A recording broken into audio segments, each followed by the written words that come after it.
Chloe believed tonight might finally bring a real connection, someone who'd see the caring heart she'd kept hidden for so long. The restaurant glowed with soft candlelight, a perfect setting for hope. But her date, Richard, barely looked at her. His eyes flicked over her once, then stayed on his phone. She tried to talk, her warmth met with cold replies. As silence grew, the flicker of hope in her heart slowly began to fade.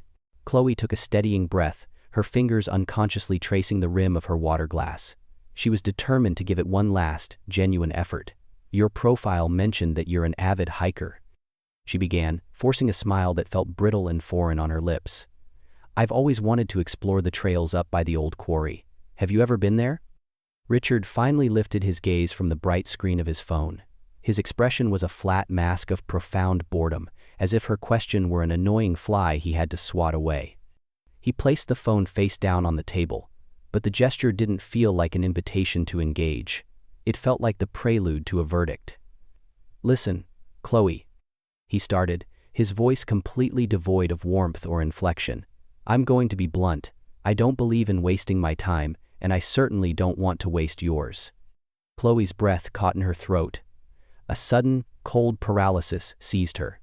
She couldn't form words, so she simply nodded, her hands clenching the strap of her purse in her lap until her knuckles turned white. She felt a strange, detached sensation, as if she were watching a scene in a movie rather than living it. "My profile, as you correctly pointed out, states that I'm active," he continued, his tone condescending. "It says I'm looking for a partner who is fit, someone who prioritizes taking care of themselves." He then made a vague, dismissive gesture in her direction, a flick of the wrist that felt as sharp and stinging as a physical slap. This is clearly not that. The photos you used on your profile were, let's just say, exceptionally flattering.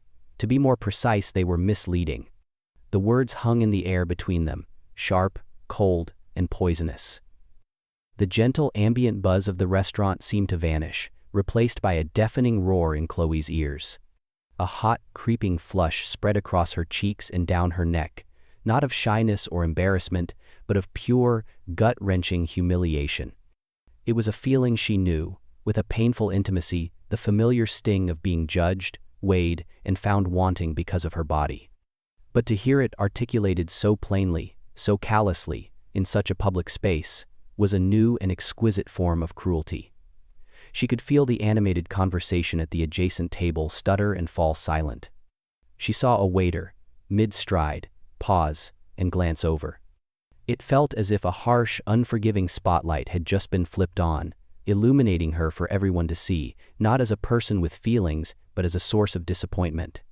I don't know what to say," she stammered, her voice a fractured whisper that was barely audible even to herself.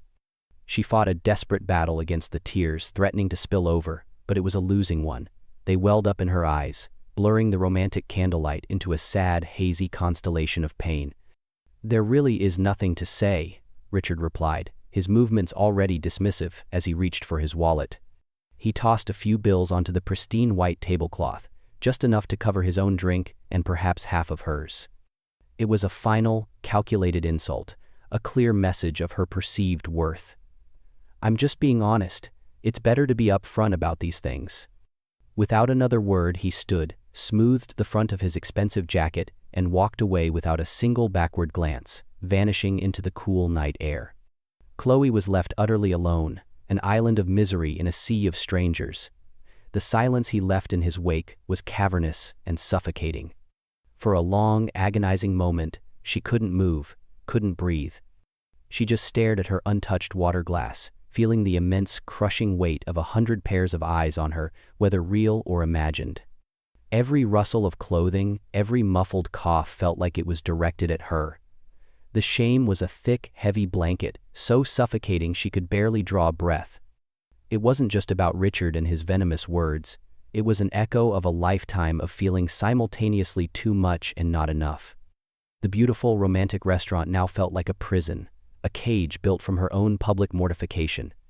A single tear finally broke free, tracing a hot, salty path down her cheek, a testament to a hope that had been brutally extinguished. She wanted to disappear, to simply dematerialize and escape the scene of her own character assassination. But she was frozen, pinned to the velvet chair by the sheer force of her own heartache. Slowly, agonizingly, the world swam back into focus. The clinking of forks on plates, the sound of bright, easy laughter from a distant table, each normal sound serving as a painful reminder of the happy, ordinary lives unfolding all around her, while hers had just spectacularly imploded. 2 tables away, a man named David had witnessed the entire, horrifying exchange. He was there with his 7-year-old daughter Lily, a bright-eyed girl with energetic pigtails and a charming gap where a front tooth used to be. This was their sacrosanct weekly fancy dinner night, a cherished tradition they had started a year after Lily's mother had passed away. It was their way of carving out a little pocket of joy in a world that had felt gray for too long. With the unfiltered, powerful honesty that only a child possesses, Lily tugged insistently on her father's sleeve. "Daddy," she whispered, her small voice filled with genuine concern. "Why was that man so mean to that lady?" He made her cry. David's gaze shifted from the man's arrogant, retreating back to Chloe, who now sat completely still, her shoulders slumped in a portrait of utter defeat. His heart physically ached for her. He recognized that look, the hollow, shell-shocked expression that comes after a direct, devastating hit to your soul. He had worn that same look for months after his wife was gone. A powerful urge to do something, to say something, welled up inside him, but he hesitated. He was terrified of making it worse, of drawing more unwanted attention to her very private pain. After all, he was just a stranger. What right did he have to intrude? But as he watched Chloe begin to slowly gather her belongings, her movements stiff and shaky as if every motion required a monumental effort, he knew he couldn't remain a passive observer. His daughter was watching him, her big, questioning eyes waiting to see what her father, her hero, would do. He leaned over to her, his voice a low, reassuring murmur. "You stay right here and finish your juice, sweet pea," he said softly. "I'll be right back." Taking a deep, fortifying breath, David stood up and walked over to Chloe's table. He moved slowly, deliberately, his steps measured and gentle, not wanting to startle her.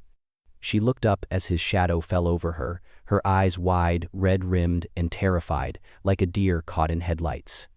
She was visibly bracing for another blow, more pity, or worse, more judgment. "Excuse me," David began, his voice imbued with a kindness she hadn't heard all night. "I am so sorry to intrude. My daughter and I. We were sitting over there, and we couldn't help but overhear parts of your conversation." He paused, carefully choosing his next words, knowing they had to be exactly right. "And I just wanted to say, what that man did was unbelievably cruel and completely out of line. Absolutely no one deserves to be spoken to that way, ever." Chloe blinked, a wave of surprise washing over her pained features. She had expected an awkward platitude, a creepy pickup line, or a pitying glance. But his words were none of those things.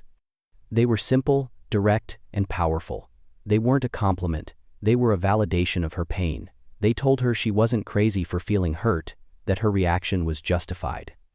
And in that moment, that validation felt revolutionary.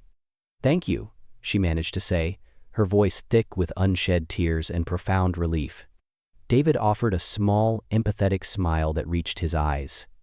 It was a smile that said, "I see you, and I understand." His gaze then fell to the dessert menu lying on her table, an idea sparking in his mind. "Look, I know this is incredibly forward," he said, a hint of nervousness in his tone, "and please, feel completely free to say no. But my daughter Lily has been campaigning for that chocolate volcano cake since the moment we sat down.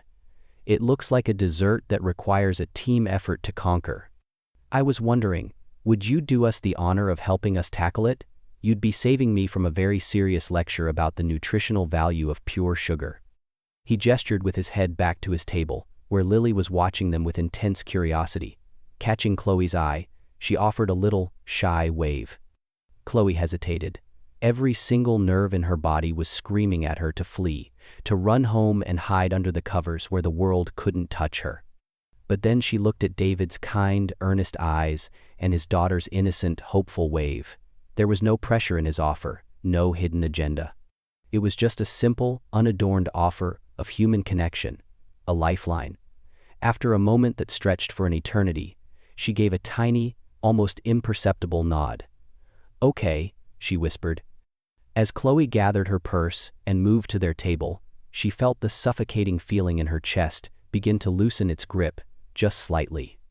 The moment she sat down, Lily launched into a very serious and detailed explanation of why chocolate was not just a dessert, but a foundational food group, essential for happiness. A small, genuine laugh escaped Chloe's lips. It was a sound she thought she had lost for the rest of the night. David didn't ask about the date. He didn't ask about Richard. He asked about the dog-eared novel peeking out of her purse.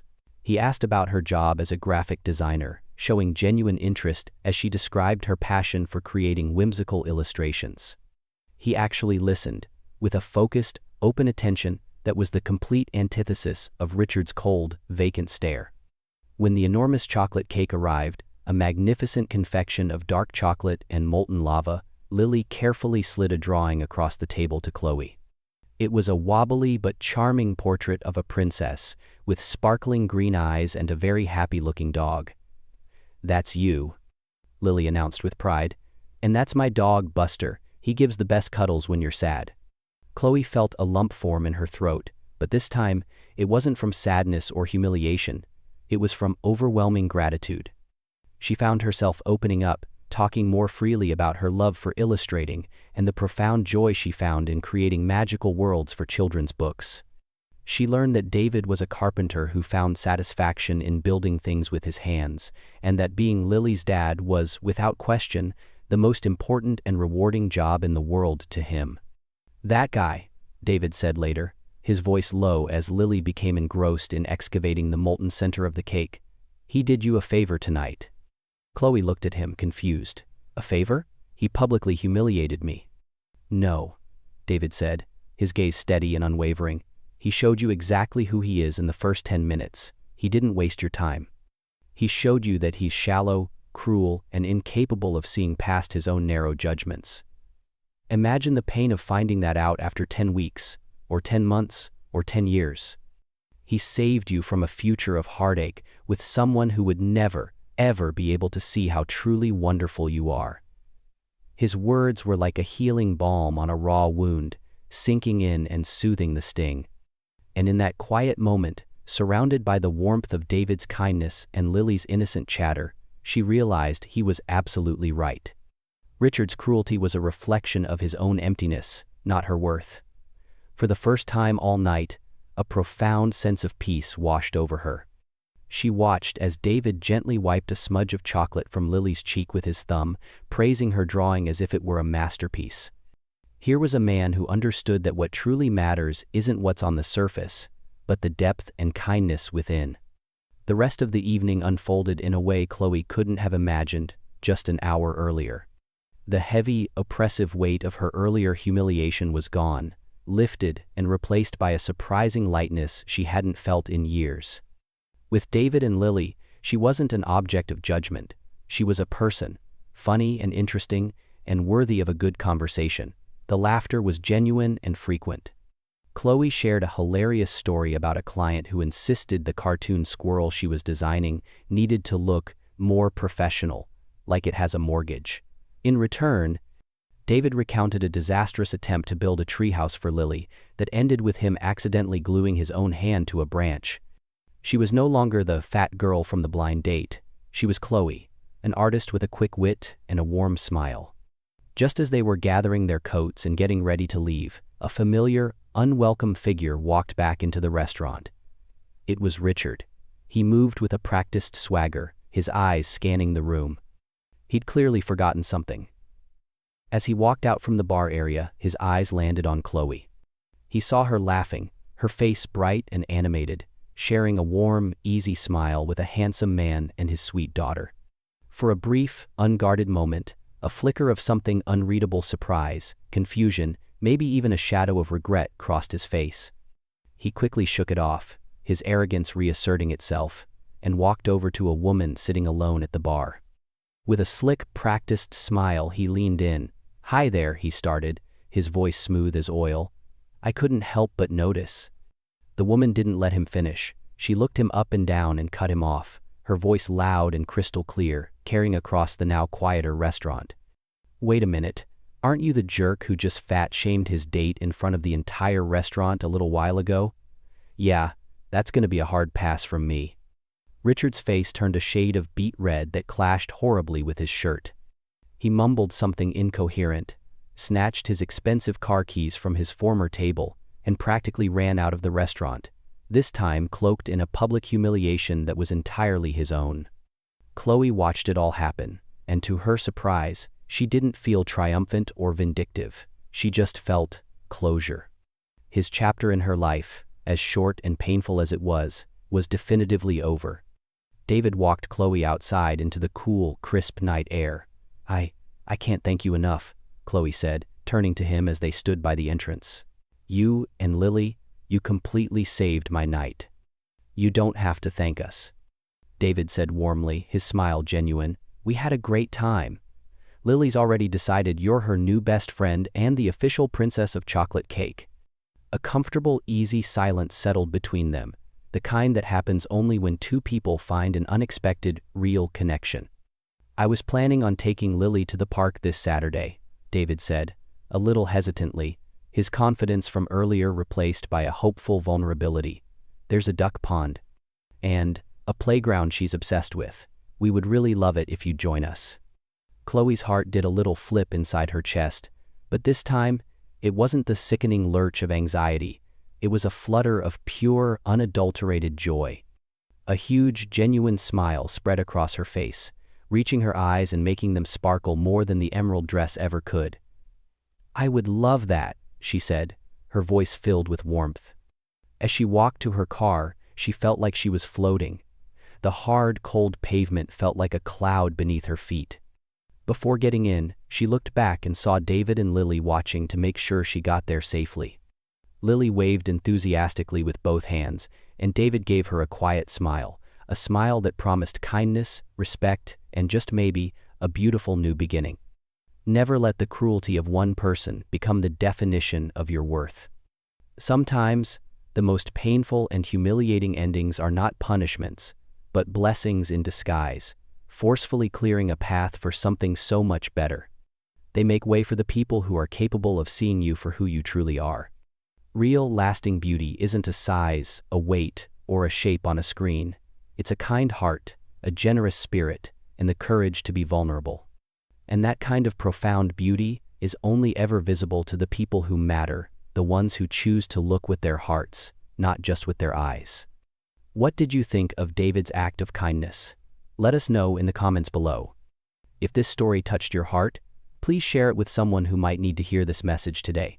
And don't forget to subscribe for more inspiring stories that remind us of the incredible power of kindness.